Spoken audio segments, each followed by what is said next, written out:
He held up a glass. A beautiful glass. Clear, well-made, the kind of glass you might use every day, might pour your morning water into, might hold up to the light and find ordinary and perfect and entirely unremarkable. He said, "I already consider this glass broken." His Western students looked at the glass, looked at him, tried to understand what he meant. He said, "I enjoy it. I drink out of it. It holds my water admirably. When the wind knocks it off the shelf or my elbow sends it to the floor, I say, of course, it was always going to break. It was broken from the moment it was made. I knew this, and so every moment I drink from it is a moment I have received something that was never guaranteed. The glass is beautiful. The glass is already broken. Both of these are true simultaneously, and the person who can hold both truths at once, who can love the glass completely, use it fully, enjoy it genuinely, without the layer of anxiety that comes from needing it to not be what it is, that person is drinking from a glass that is more present, more real, more fully received than any glass the anxious drinker has ever held. This is the teaching of Ajahn Chah, and it is, I want to argue, the most useful single teaching I have encountered in any tradition for the specific, ordinary, daily difficulty of being alive. Most of the suffering in an ordinary human life does not come from catastrophe. It comes from the gap, the specific, persistent, completely ordinary gap between how things are and how we believe they should be, between the body that is doing what bodies do and the body we want to have, between the relationship that has arrived at the shape it has actually arrived at and the relationship we planned when it was new, between the life that is, in its specific Tuesday configuration, exactly what it is, and the life that should, by now, have arrived somewhere other than here. This gap, the Buddha called it Dukha, Ajahn Chah called it simply the nature of things, is not the result of exceptional bad luck, is not the sign that something has gone especially wrong, is the fundamental condition of being a conscious creature who wants things to be permanent in a world that is not. And the response the modern world has developed, the optimization, the therapy, the strategic adjustment of circumstances, the relentless project of closing the gap between what is and what should be, is not wrong exactly, but it has a limit. The limit is the things that cannot be fixed, the diagnosis that is what it is, the relationship that has become what it has become, the body that is aging on its own schedule, the loss that is complete, the circumstances that have settled into a shape that effort and intention and the best available tools are not going to fundamentally alter. Ajahn Chah spent his life teaching what to do when you have arrived at the limit, not with false comfort, not with the spiritual bypassing that tells you the problem isn't real, with the specific, direct, gentle, completely honest instruction of a man who had sat in the forests of Thailand for decades and had found, in the sitting, something on the other side of the gap that did not require the gap to close. Ajahn Chah was born in 1918 in a small village in the province of Ubon Ratchathani in northeastern Thailand. He ordained as a Buddhist monk at 20 and spent years as a wandering ascetic, the Dhutanga tradition, the forest monks who lived in charnel grounds and mountain caves and the edges of civilization, carrying their practice into the most difficult conditions available rather than gently retreating to the comfort of the monastery. He studied under Ajahn Mun, the most revered forest master of the Thai Theravada tradition, and absorbed a style of practice that was direct, demanding, and completely uninterested in the kind of religious performance that substitutes doctrine for actual investigation. He established Wat Nong Pa Pong, the forest monastery, in 1954 in the forests of Ubon, lived there until his death in 1992. Attracted students from across the world, Thai villagers and Western practitioners, and ordained monks who came to sit with a teacher who taught not primarily through lectures, but through his presence, through his jokes, through the specific quality of slow, deliberate, complete equanimity that he carried into every circumstance. He was not equanimous because his circumstances were easy. His health declined severely in the last decade of his life. He suffered a stroke in 1981 that left him unable to speak for the final 10 years before his death. He lay in the monastery, attended by monks, unable to teach in the way he had taught for 30 years. His presence, his students reported, was the teaching. The quality of a man sitting with what could not be fixed, fully, without resistance, without the performance of acceptance, genuinely at peace with the unfixable, was more instructive than anything he had said when he could speak. The teaching that Ajahn Chah is most associated with, beyond the broken glass, which is the image he returned to most often, is his instruction on what he called the nature of things. He said, "Everything arises and passes. Thoughts arise and pass. Feelings arise and pass. Circumstances arise and pass.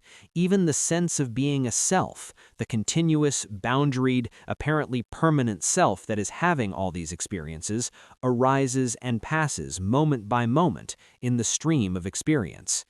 And the suffering, the gap, the friction, the specific grinding quality of a mind in resistance to what is, arises when the awareness grabs hold of something that is passing and tries to keep it from passing. Not because the grasping is evil, because it does not work. The passing thing passes, whether it is grasped or not. The only thing the grasping adds is the pain of the failed retention." He said, "If you let go a little, you will have a little peace. If you let go a lot, you will have a lot of peace. If you let go completely, you will have complete peace." Let go a little peace. Not the instruction to become detached from everything. Ajahn Chah was one of the warmest, most relationally engaged teachers the tradition has produced. Not the instruction to stop caring. The instruction to hold things, the glass, the relationship, the health, the life is currently configured with the specific, loving, non-clutching quality of the hand that is fully present to what it holds, precisely because it is not afraid of the holding ending. There is a teaching Ajahn Chah gave on pain that I want to stay with, because it is the most practically useful thing he ever said about the thing that most of us spend the most energy trying to avoid. A student came to him suffering from physical pain, chronic, persistent, unresponsive to treatment. The student asked, "How do I stop the pain?" Ajahn Chah said, "You have two pains, the pain of the sensation, which you cannot control, and the pain of your relationship to the sensation, the resistance, the wish that it were otherwise, the story about what the pain means and how wrong it is that it is here. The second pain is optional." This is not the instruction to pretend the pain is not real. It is not the instruction to be cheerful about suffering. It is the most precise map of the territory that I have ever encountered. The sensation is the sensation, but around every sensation, around every unwanted experience, every unfixable circumstance, every gap between what is and what should be, the mind builds a second layer, the commentary, the resistance, the story about how this should not be happening, the grief about the grief, the suffering about the suffering. In the second layer, the resistance, the story, the relationship to the experience, is where the practice lives, because the sensation cannot always be changed, but the relationship to it can. Ajahn Chah was known for a specific quality that is to students described with a word that has no adequate English equivalent. Sanook, usually translated as fun or enjoyment, but carrying something more than either. The quality of a person who is genuinely, unaffectedly at ease with what is happening, not because what is happening is pleasant, but because the resistance to what is happening has been genuinely, rather than performatively, set down.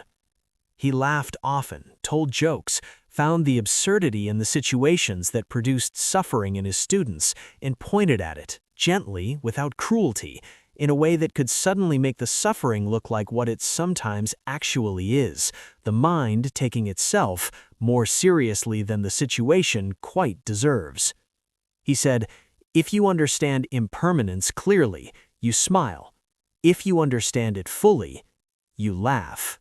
Not the hollow laugh of the person who has decided nothing matters.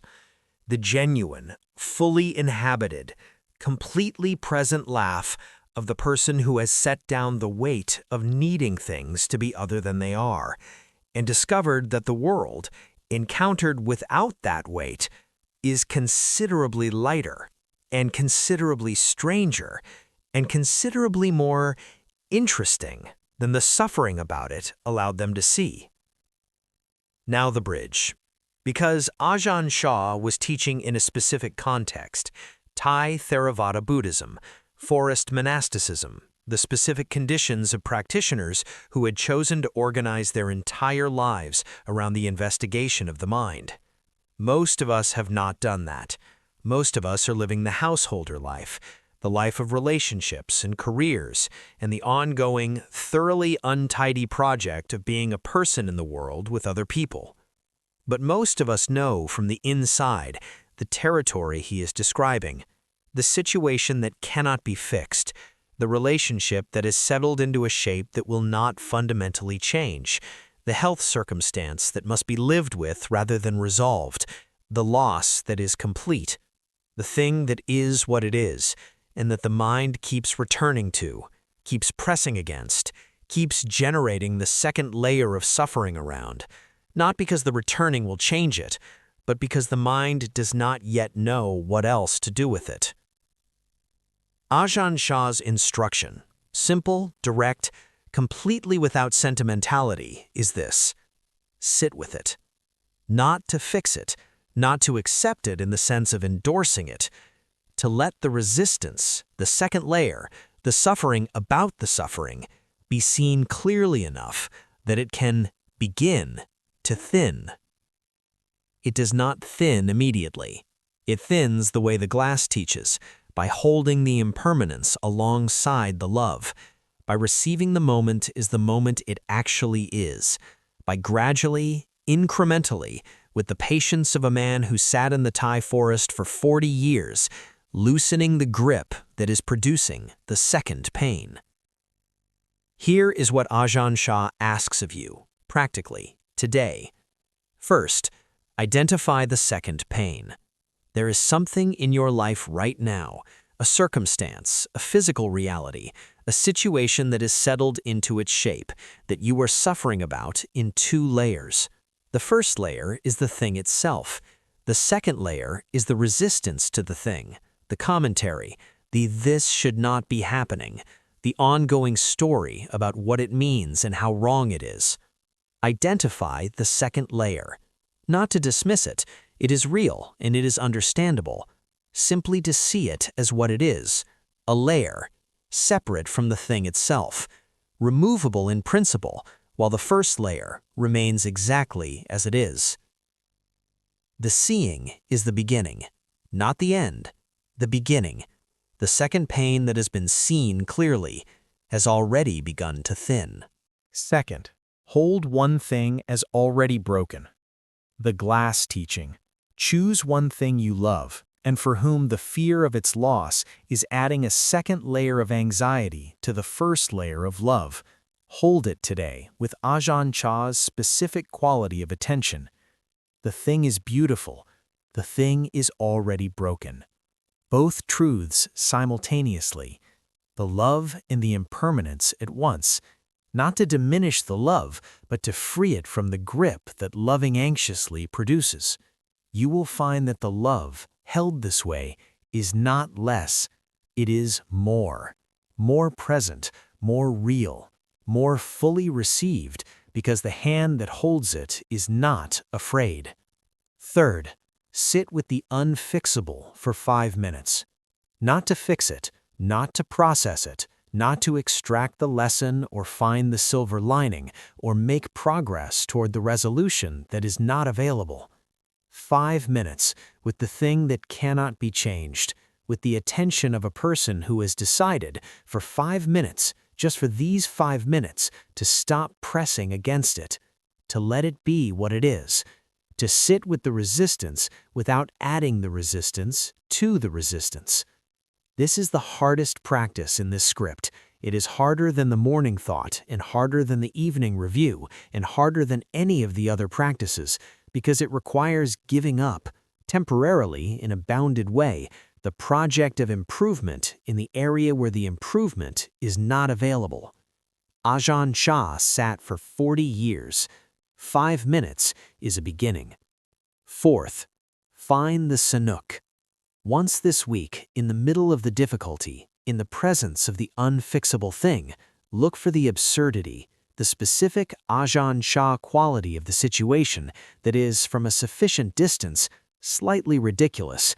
Not to dismiss the difficulty, to find the perspective from which the mind taking itself extremely seriously about a situation it cannot change is at least a little bit funny. Ajahn Chah laughed, not at suffering, at the mind's relationship to suffering, at the completely understandable, completely human, completely optional layer of outrage and commentary that the mind adds to the situation, as if the outrage changed it. Find the Sanook, even once, even briefly, the laugh that says, yes, this too. Of course, it was always going to be this. I want to close with the last years of Ajahn Chah's life, the years after the stroke, the years when the man who had spent 40 years teaching about sitting with what cannot be fixed was given the teaching himself. He lay in the monastery for 10 years, unable to speak. His monks cared for him. His students came from across the world to sit with him, to be in the presence of the man, even in the silence, even in the helplessness of a body that had largely ceased to respond to his intentions. What they reported, universally across the thousands of accounts that exist from this period, was not sadness, was not the tragedy of a great teacher diminished, was something they struggled to find words for: peace. The specific, completely unperformed, entirely real quality of a person who was inhabiting exactly the situation he was in, without resistance, without the second layer, without the commentary about how this should not be happening to a man of his attainment. He was lying in the monastery, unable to speak, already broken, like the glass, receiving the moment as the moment it was. His students came and sat beside him. Some of them found in that sitting the thing they had been practicing for years and had not yet fully found, the quality of presence that is available on the other side of the resistance, the peace that arrives not when the circumstances improve, but when the relationship to the circumstances, finally, genuinely, stops requiring them to be other than they are. The glass was broken. He drank from it anyway. Every sip received. Every moment of what remained completely inhabited. Here is the question Ajahn Chah leaves us with today. Not from the comfortable place, from the forest, from the man lying in the monastery in his last years, teaching without words, demonstrating with his presence the whole of what he had spent 40 years saying. What is the thing in your life right now that you have been adding the second pain to, the commentary, the resistance, the this should not be happening, that is what it is regardless of how much the resistance has cost you? And what becomes available in this specific moment, right now, if you set the resistance down for just 5 minutes and let the thing be what it is? Leave that in the comments, because that answer, your Ajahn Chah answer, found in the sitting rather than the solving, is not a small thing. It is the glass, beautiful, already broken, held with both hands open. I'll see you in the next one.